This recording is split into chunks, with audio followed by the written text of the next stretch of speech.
Hello everyone, and welcome to In My Mug, episode 630. I'm former World Barista Champion Dale Harris. Welcome to this week's episode. This week's coffee comes from Costa Rica and some producers that we know and love from the many years before this year. The Aguilera brothers, or Aguilera family. So you all know them from Costa Rica Finca Licho, and we did a little thing with them and our friends at Buxton, which I'll enjoy later. Costa Rican Extra Porter, which has got the Costa Rica Finca Licho Natural you've had recently in it. But we went to the Aguileras and we were like, hey guys, we want to get more coffee from you because all of you lot at home love the Lichos. And they were like, well, we can help you out. How about we give you a Aguilera Brothers Versace blend? We were like, what? He's like, oh, well, we have this other farm, Toño, and we can just blend them together. And we're like, well, I mean, that sounds great, but we want to kind of keep them separate. We'll have Licho and Toño. And they were like, yeah, of course, why not? We can do that. So here's this coffee. We wanted to get more Licho, and we've got this other extra awesome farm from the Aguilera brothers. It's a yellow honey processed Versace. If you want to find out more about honey processing, I'll pop a link in the description down below, and you can watch our processing video. Now, we're going to go over to Dale Harris for a bit of a tasting.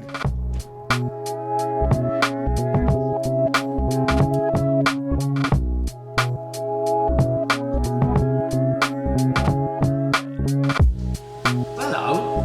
So I thought it would be really fun to talk about this coffee more as what we do with single origin espresso. Lots of roasteries and lots of people like a good espresso blend. We sell a few. You can now subscribe to those if you prefer that. But most of you in my muggers really enjoy tasting different coffees each week, and some of you really enjoy espresso. So I wanted to talk a little bit about what I do when I have a coffee that I've not tasted before and I want to play with it. So very simply, espresso recipes have three main areas. You have the amount of dry coffee, the dose, the amount of wet coffee, the yield that we get out, and how long it takes to brew, the brewing time. And by playing with those three different variables, we can control a little bit of the flavors that come out of the coffee. But when you first see a single origin, when you haven't tasted it before and you're not really sure what you want to get from it, it's nice to start with a really basic, simple recipe. So normally, I would choose 1 gram of coffee for every 2 grams of yield that I want to get out of it. And how much coffee you use mostly depends on your machine and the baskets in your machine. So on the Eagle One that I'm using today, I'm going to use an 18 gram dose to get somewhere around 36 grams out, give or take a couple grams. And then brewing time is the one that's going to have the most impact on which flavors we choose to draw from the coffee. The other two have more impact on maybe the texture and how it feels. But that brewing time controls whether we get as much of the sweetness out of the coffee as we want, and whether we pull any negative flavors, anything that's maybe bitter and dominates the cup, or anything that's kind of sour that comes at the beginning. And when I don't know a coffee, I don't know when the perfect extraction time will be, I have to almost guess what a good starting point will be. If you read a lot of Google reviews and different things, most basic espresso recipes say something like 25 seconds. That's the kind of golden rule from traditional Italian espresso. But with most of our single origins and most good specialty coffee, you're probably trying to push a little bit past that. So I'm going to start aiming for around 30 seconds. Again, give or take 2 seconds either way. I'm not going to taste the coffee unless it brews within that window. So 18 in, 36 out, around 30 seconds. I'm going to taste it, and then I'm going to think about any changes I might want to make. So bear with me, I'll get started on that. And for all these steps, I'm using scales to weigh.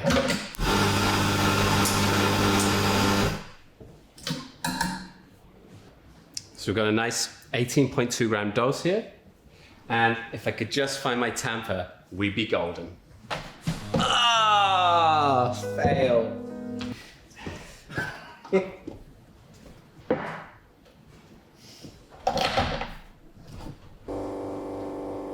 Now, I don't have any idea about the flavor notes for this coffee, but I do know a little bit about where it came from. So I know it's a Costa Rican coffee, they tend to be sweet. I know it's honey processed, which tends to push that a bit forward. And if anything, my expectation is it's going to have slightly higher acidity.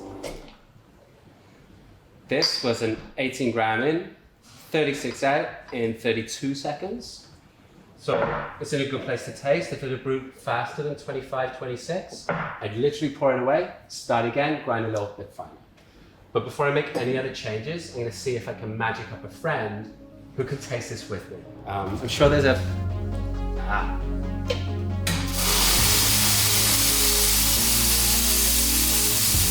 Oh, hello. Sorry, I needed a customer. Oh, okay. Welcome. Thank you very much. Grab an espresso.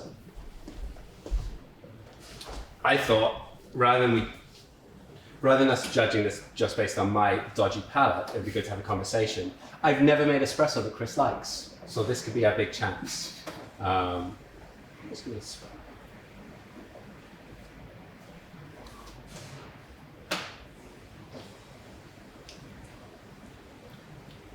Probably one of your better ones.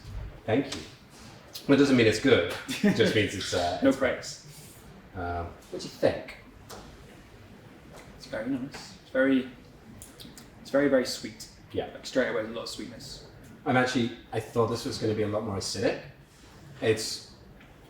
Costa Rican coffees tend to have all these kind of bright flavors, but a lot of sweetness as well. And just brewing this espresso now, it's actually pushed it a little bit more towards the back end. So it's got really high sweetness, a bit of toffee, and then like gentle fruit in the finish. Gentle yellow fruit, I would say. Mm-hmm. Yellower fruits. A little bit of yellow plum. And do you feel if we were going to change it, do you think we would want to make it heavier or lighter, or push it one way or another? Maybe a tiny touch lighter. Yeah, I mean, It's got quite a lot of intensity. It's quite a lot of punch. and a little bit chewy as well. So with a single origin espresso, after that first taste, and you can start playing with it. If you wanted to do something like change the texture, a really easy way to do that would be to drop down the dose a little bit, add a little more water. The brewing time can then take around the same amount of time, and you're just playing with both of those boundaries. So I'm going to drop this to 17.5 grams. I'm going to try and keep the brewing time the same, so 30, 32 seconds, but hopefully get a little more out, so something like 40 grams out, and we'll just taste it again then.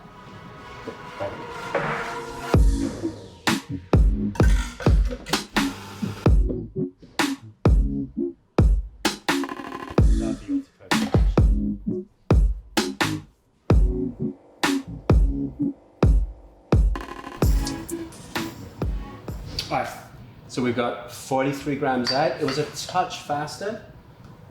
So it's 28 grams. Oh, grab a coffee. So whereas the first one was 18 grams with a 36, this is now 17.5 grams to 42 grams out. So we've added quite a lot more water to the amount of coffee. That should speed up or increase the extraction because we've got less ingredient and more water going through it. But it should also give us a lighter feel. So I'm hoping a little more of that fruit and sparkle will come in.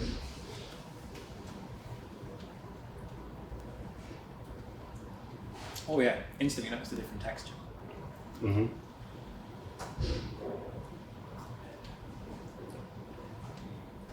It still has the character of the one before. It still has that kind of toffee flavour. It's just a little more crisp and a little bit lighter. A little more cranberry? A little more. A little cranberry, perhaps? Yep. The wonders of tasting espresso. All the flavours turned up to 11. Oh yeah. Yeah. And the joy of espresso is when it's good, it's really good, right? It's just gone before you know. Right. It's like this one. It's like a nice little milky drink to take away with you when you go back to the desk. Yeah, that sounds nice. Yes, please.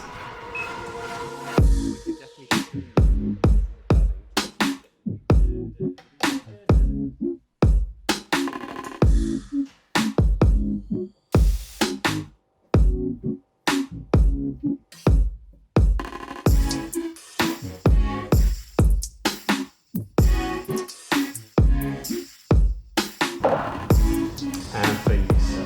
Have a wonderful rest of the day at your desk, and we'll see you all in a week or two.